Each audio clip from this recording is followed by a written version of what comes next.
The Irish Setter is a setter, a breed of gundog and family dog.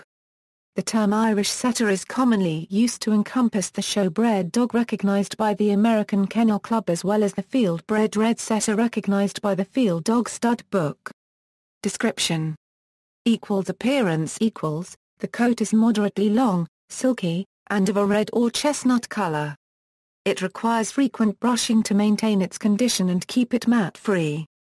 The undercoat is abundant in winter weather, and the topcoat is fine. Their coats should also feather in places such as the tail, ears, chest, legs, and body. Irish Setters range in height from 24 to 28 inches, males weigh 65 to 75 pounds and females 55 to 65 pounds. The FCI breed standard for the Irish Setter stipulates males, 23 to 26.5 inches, females, 21.5 to 24.5 inches. Irish Setters are deep-chested dogs with small waists. Irish Setters' life expectancy tends to be around 11 to 12 years. Temperament equals. Irish Setters get along well with children, other dogs, and any household pets, and will enthusiastically greet visitors. Even though they do well with household pets, small animals may pose a problem for this breed, as they are a hunting breed. Some Irish Setters may have problems with cats in the house, and may be too rambunctious with small children. As the FCI, ANKC and UK standards state, the breed should be demonstrably affectionate. As a result, Irish Setters make excellent companion animals and family pets. Irish Setters are an active breed, and require long, daily walks and off-lead running in wide, open spaces. They are, however, a breed with a tendency to play deaf, so careful training on mastering the recall should be undertaken before allowing them off-lead. Irish Setters enjoy having a job to do. Lack of activity will lead to a bored, destructive, or even hyperactive dog. This is not a breed that can be left alone in the backyard for long periods of time, nor should they be. Irish Setters thrive on constant human companionship. Irish Setters respond swiftly to positive training and are highly intelligent. Though they are usually alert to their surroundings, Irish Setters are not well suited as guard dogs, as they are not a naturally assertive breed. Irish Setters are also widely used as therapy dogs in schools and hospitals. Therapy dogs are permitted in hospitals with special permission and can visit patients on the assigned floors. This is a venue where the therapy dogs are permitted in schools and then asked to sit with children as the students read to the Irish Setter. This process helps to enable the student the ability to read without being corrected or judged. Generally, the Irish Setter will lie on the floor with the student as the student continues to read, in this calming and relaxed setting. Irish Setter. History. One of the first references to the setter, or setting dog, in literature can be found in Keyes's De Canibus Britannicus, which was published in 1570. Translated from the original Latin, the text reads: "The dog called the setter, in Latin, index, another sort of dog is be there, serviceable for fowling, making no noise either with foot or with tongue, whilst they follow the game. They attend diligently upon their master and frame their condition to such becks, motions and gestures, as it shall please him to exhibite and make either going forward, drawing backward, inclining to the right hand, or yielding toward the left. When he hath found the bid, he keepeth sure and fast silence, he stayeth his steps and will proceed no further, and with a close, covert watching eye, layeth his belly to the ground and so crept forward like a worm. When he approaches near to the place where the bid is, he lays him down, and with a mark of his paws, betrayeth the place of the bird's last abode, whereby it is supposed that this kind of dog is Calles in index, setter, being indeed a name most consonant and agreeable to his quality. It would be incorrect to assume the dog described above in any way resembles the Irish Setter as we know the breed today. Keyes was referring to a type of setting spaniel, most likely now extinct. The description of the work undertaken by this early pillar of the breed resembles the working behavior of modern Irish Setters. Of this early dog, Keyes went on to write, "The most part of their skins are white, and if they are marked with any spots, they are commonly red, and somewhat great their whitehall. If this is the case, it is safe to assume the solid red coloring of today's Irish setter came about by selective breeding practices. Further reference to setters in early literature can be found in The Country Farm by Surflet and Markham, published in 1616. They wrote, "There is also another sort of land spaniels which are called setters." It is clear that, by the early 18th century, the type of dog known as the setter had come into its own right. It is also clear the Irish had begun actively breeding their own type. For example, the Dufresne family of French Park began keeping detailed stud records in 1793. Other prominent landed Irish gentry also known to have been breeding setter lines at the same time include Lord Clancarty, Lord Dillon, and the Marquis of Waterford.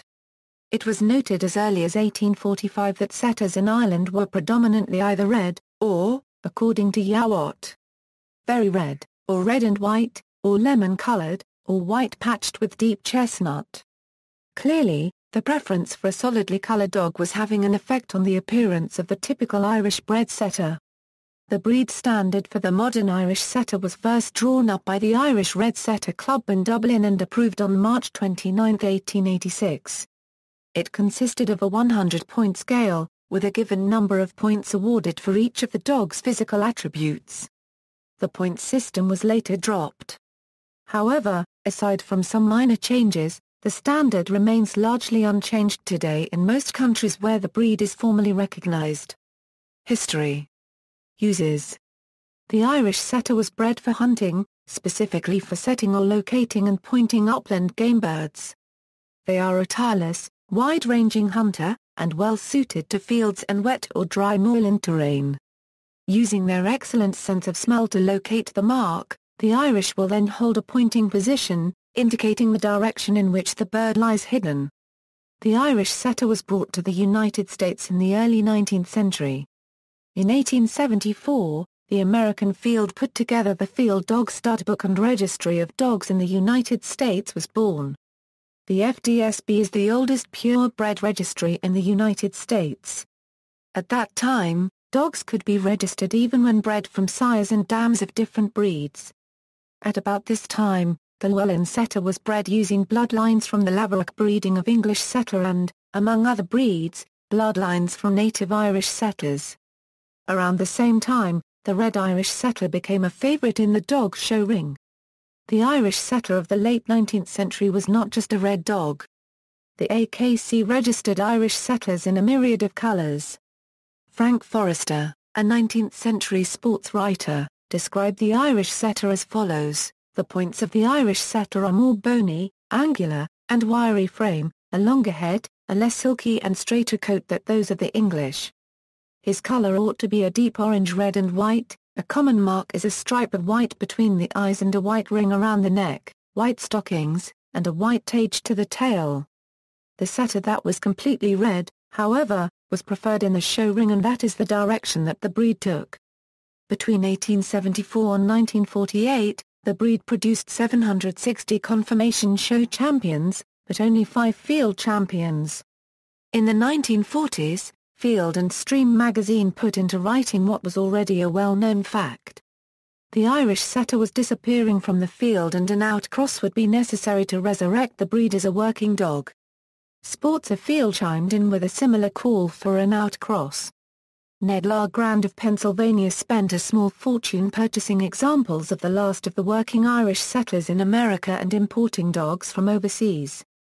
With the blessing of the Field Dog Stud Book, he began an outcross to red and white field champion English setters. The National Red Setter Field Trial Club was created to test the dogs and to encourage breeding toward a dog that would successfully compete with the white setters. Thus the modern red setter was born and the controversy begun. Prior to 1975, a relationship existed between the AKC and the Field Dog Stud Book in which registration with one body qualified a dog for registration with the other. In 1975 the Irish Setter Club of America petitioned the AKC to deny reciprocal registration, and the AKC granted the request. It is claimed, by critics of the move, that the pressure was placed on the AKC by bench show enthusiasts who were unappreciative of the outcrossing efforts of the National Red Setter Field Trial Club, as well as some AKC field trialers following a series of losses to FDSB red setters. Working Irish setter kennels today field champion dogs that claim lines from both the FDSB dogs and AKC dogs. Irish setter equals working red setter equals, the modern red setter is smaller than its bench-bred cousin. While show dogs often reach 70 pounds, the working red setter is generally around 45 pounds. The coat is less silky and the feathering is generally shorter. The colour is lighter, with the working dog found in russet and fawn colours. The red setter often has patches of white on its face and chest as the Irish setter of old did. There have been efforts to rekindle the field abilities of the true type Irish by a handful of dedicated breeders in California and elsewhere with some success. More than a dozen AKC dual champion Irish setters have been made, evidence of the dog's native ability when proper traits are selectively sought in breeding. Health: Irish setters tend to be a very healthy breed. Problems that have been noted in Irish setters include hip dysplasia, cancer, progressive retinal atrophy, epilepsy, entropion, hyperthyroidism, hyperosteodystrophy, bloat, osteosarcoma, von Willebrand's disease, patent ductus arteriosus, canine leukocyte adhesion deficiency and celiac disease.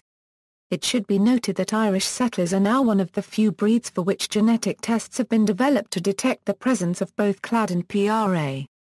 Miscellaneous: Busapermel Irian, the national bus company in Ireland, uses the Irish setter as its corporate logo. Notable setters: Alex the dog from the Stroh's beer commercials, Big Red, book and movie character, Chauncey, fictional dog of Duck Phillips in Mad Men, Gary Owen, pet of Maine Governor Percival Proctor Baxter, King Timahoe, pet of Richard Nixon, a 56th birthday gift from his White House staff in January 1969. Kojak, fictional dog in the Stephen King novel The Stand, Mike, pet of U.S. President Harry Truman, Milord, a red setter which was Alexander II, Tsar of Russia's favorite dog, Plunkett, the only Irish setter depicted in George Earle's mythical painting of a field trial in the 80s, Shannon, pet of Beach Boy Carl Wilson, whose death became the subject of the 1976 song By a Friend, Henry Gross, T-Bone, mascot for the Pace University Setters sports teams, Thunder, first mascot for the University of British Columbia Thunderbirds sports teams, Seamus, owned by Mitt Romney. Redbeard, owned by younger Sherlock Holmes in Sherlock, Sacha Lafleur, Charlie's love interest in All Dogs Go to Heaven 2. References. Further reading: Raymond O'Dwyer The Irish Red Setter, Its History, Character and Training.